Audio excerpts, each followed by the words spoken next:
Cette fois-ci, les JMJ sont bel et bien commencés. Près de 5000 jeunes Français se sont réunis autour du Cardinal 23 ce mardi matin à la cathédrale Saint-Sébastien de Rio. Un édifice étonnant, un cône de béton renversé de 100 mètres de hauteur, situé en plein cœur du quartier des affaires de la ville Carioca. À l'intérieur, les murs sont striés de 4 larges bandes de vitraux qui forment au sommet de la voûte une croix de lumière. L'heure était bien entendu à la fête, malgré le décès la semaine dernière de Sophie, jeune JMJiste française en Guyane. Nous sommes joyeux parce que notre confiance dans cette parole du Christ est plus grande que les difficultés que nous rencontrons, les souffrances auxquelles nous avons à faire face, les drames qui peuvent frapper notre vie comme ça a été le cas à Cayenne.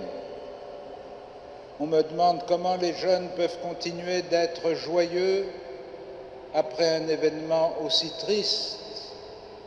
Ils continuent d'être joyeux parce que ce ne sont pas nos événements qui constituent la source de notre joie, mais c'est la présence et la parole du Christ. Dans ce moment dramatique pour la délégation française, les JMJ restent une fête. Elles sont aussi une expérience de l'Église universelle unique en leur genre. On a beau être chauvin, se retrouver entre Français peut paraître quelque peu paradoxal dans ce contexte particulier. Ah ouais, ça serait très paradoxal si on s'enfermait. Mais là, c'est vraiment pendant une heure se retrouver ensemble pour se réjouir, partager. Voilà, il y a des copains qui se retrouvent de différents groupes, des cousins, etc.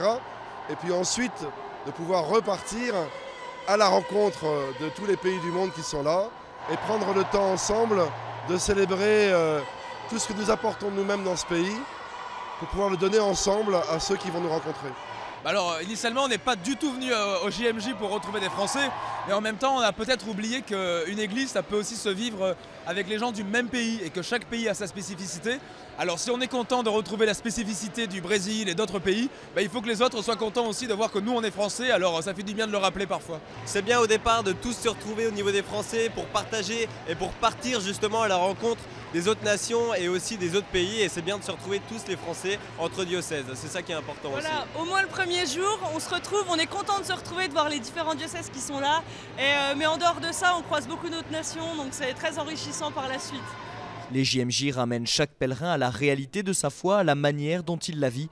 Se retrouver entre Français est ainsi un moyen de redécouvrir son identité de catholique. Beaucoup de nos jeunes, et je parle d'un diocèse où il y a peu de jeunes, se sentent très seuls dans les paroisses, dans les communautés catholiques. Là, ils se voient en grand nombre, et ils se voient comme catholiques, et ils se voient entre Français. Ils pourraient penser que seuls les étrangers, comme ceux d'Amérique latine, sont catholiques.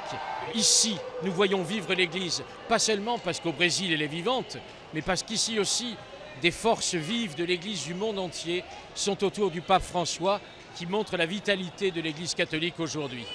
Dans les rues de Rio, la compétition entre les chants du monde entier est bon enfant. Les jeunes apprennent ici d'où ils sont pour comprendre où ils vont, apparemment dans la même direction, pour annoncer le Christ à toutes les nations et faire des disciples.